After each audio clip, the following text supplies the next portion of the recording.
Hello everyone, do you want to make pro screenshot animation just like the one you're seeing on the screen right now?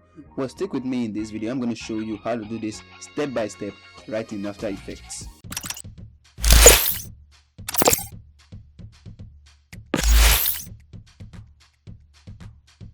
Hello everyone and welcome back to the channel. I'm your host DK Wisdom, and if you're new here and you want to learn how to make videos, edit them, and also turn your video editing passion into a business, click the subscribe button below this video to actually get notified anytime I drop a new video just like this one. So in this video, like I said at the beginning, we're going to make a screenshot animation, a pro screenshot animation. Most people, when making screenshots or applying screenshot to their video, they just put on the screenshot and leave it that way. But in this video, I'm going to show you how to make it 3D, how to add more effects, and also make it look super pro right in After Effects. So once After Effects opens up and you get to this page, the first thing you want to simply do is that you want to click on New Composition, and it's going to bring up the screen right here. You want to leave it with the default values and click on OK. The next thing you want to simply do is that you want to import a background. So double clicking on the project panel right here will take you to a download folder where you can actually find the backgrounds if you do save it on the default download folder. So I want to use the one of this forest right here. I normally have some places where I do save other images. So let's take a look at some of the images we can use for this video. So now we have some cool images right here, some cool backgrounds. So let's go with the one of the plants right here. So let's choose the plant on.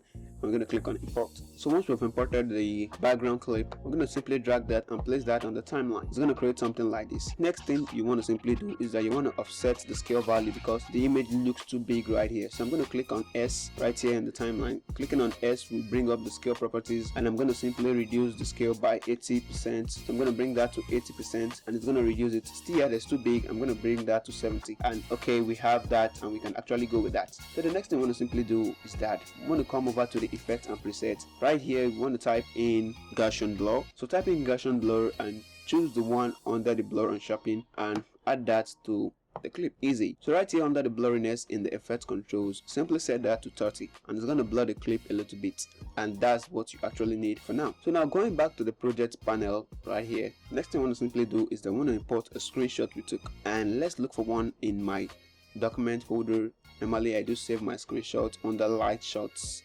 So I'm going to open that up, and here are some screenshots that I took.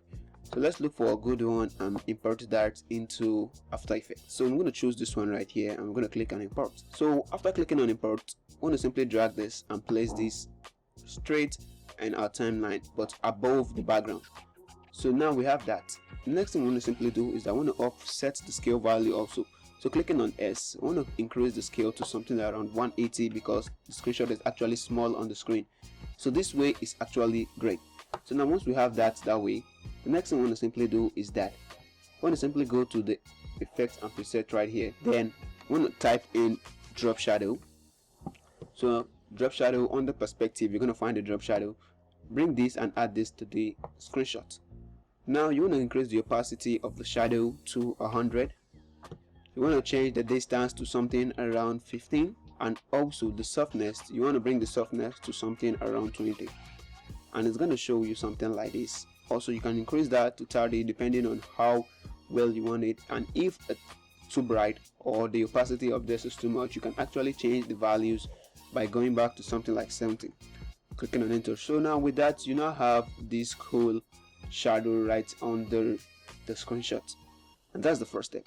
So now the next thing we want to simply do is that we want to animate this, but since the drop shadow effect is already on the screenshot, we can't just do this directly on the PNG file or on the screenshot. So we want to first of all right click, choose pre-compose, and right here you want to say move all attributes into new composition. Click on OK. As simple as it is. So now After Effects will pre-comp this composition, and it's simply just like nesting in Premiere Pro. So it groups everything inside one folder or one composition. So now we have that right there. The next thing I want to simply do is that I want to take this 3D icon beneath the screenshot. So I'm going to take that and it's going to pop in there. That is what will convert these screenshots actually into a 3D file. It acts as if it's a 3D file. So now the next thing I want to simply do is that I want to type in the rotation, and now if you look at this clearly, you're going to see that the rotation now has the X, Y, and Z value. Had it been we didn't turn on this 3D icon right here, it could have been only a one-sided with rotation, either forward or backward. So we're going to click on that. So now the next thing I want to simply do is that I want to animate the screenshot. Okay, so rotate a little bit as it's coming forward. So I'm going to go to a 2 seconds mark and I'm going to click on the keyframes for the 3 of this. So I'm going to click for the 3 of this. So now going further to the 3 seconds mark, what I want to simply do is I want to change the X value to something around -20, and it's going to simply slant the screenshot some ways like this, and basically that's all you need for now. So the next thing is that simply, as we're not using the Y and the Z value, we're going to simply turn this off and turn that off. So we have this right here. So playing that, you get something like this right on the screen. It's as easy as possible. So now if you want to make this loop out throughout the entire frame, that means you want to keep this going forever and ever. You don't want to keep animating each screenshot and also each of them. The simple thing you can do is that you want to simply hold down the Alt key. After holding down the Alt key, click on the stopwatch right here, the keyframe button. Hold down your Alt key and click on that. It's going to show you this panel where you can actually write in some code. So After Effects uses code also. So here you want to simply type in loop out. Click loop and type OUT, loop out, and choose the first one. Choose the first one right here with the parentheses, and it's going to show you something like this. And what you have actually done is that you've actually created a loop for this animation, which means this rotation animation will keep going for as long as the composition is. So let's start that and let me show you how it goes. So the animation starts this way and goes this way, but you get a simple shock right here where you see that it actually moves back to the original position faster. It's supposed to go forward and backward slowly. Okay, so now the next thing I'm going to simply do is that this keyframe right here, the first one, I'm going to right click and say copy, or use the keyboard shortcut Ctrl+C or Command+C if you're using a Mac system. So click on Ctrl+C to copy that and bring this to somewhere around the 4 seconds mark and paste that there. And now After Effects is still going to loop the animation, but it's going to loop it smoothly and nicely. So now that's it, guys. So going back to the 2 seconds mark, let's play the animation and see what we got. So clicking on the play, it goes forward and comes backward, and easy as it is, that's how easy as it is, guys. So as you can see, it keeps looping for the entire duration of this thing right here. So now let's stop that at this point, and the next thing I want to simply do is I want to click on Control and click on each keyframe. Doing that will easy ease each keyframe. So I'm going to click on Control and click on each of them. So as you can see, it turns from the diamond to the circular one right here, which means that's eased out each keyframe. So now this is a custom animation that you can do, but first of all, let's try to bring this into the frame before clicking or creating any custom animation for them. So now to do this, we're going to simply use the position property. Okay, we're going to use the position property, but in order to create motion blur, we're going to simply use the transform instead.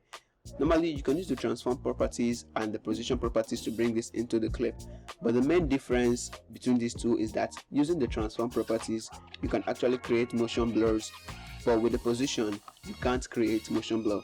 Let me show you what I mean. So go into the effects and preset, type in the transform effect right there, simply drag this and place this on the screenshot.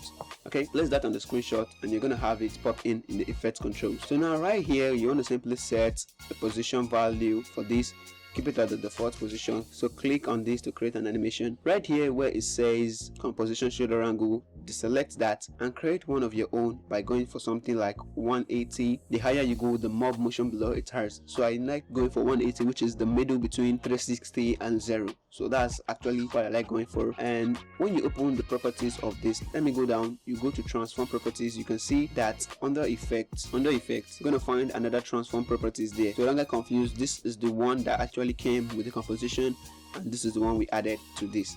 So now under the effect and under transform, you're going to see what we created. We created an animation for the position right here, and for this we changed the shoulder angle to 180 right here. So that's it, guys. So now moving to the beginning of the frame, I want to simply move to the beginning and we want to offset the X position of the transform effect.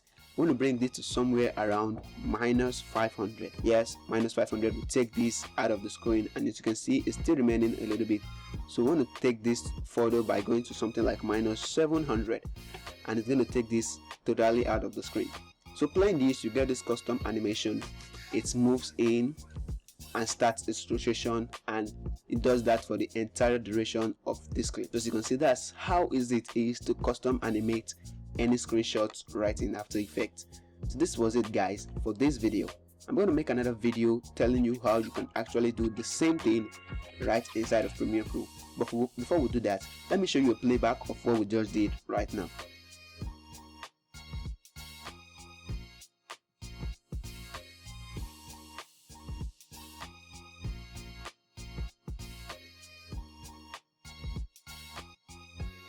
So that was it, guys. I hope you enjoyed every bit of it. If you did, simply click the like button down below. It actually helps me and helps the YouTube algorithm to push out this video to more interested viewers like you. And also let me know down in the comments below which tutorial you want me to make next, and also ask specific questions relating on video editing and more, and I'm going to simply answer each and every one of them. And also down in the description I put all my social media profiles there, so you can go to each one of them and follow them. Okay, so that was it for this video, guys. Thank you for watching, and I'm going to see you on the next one.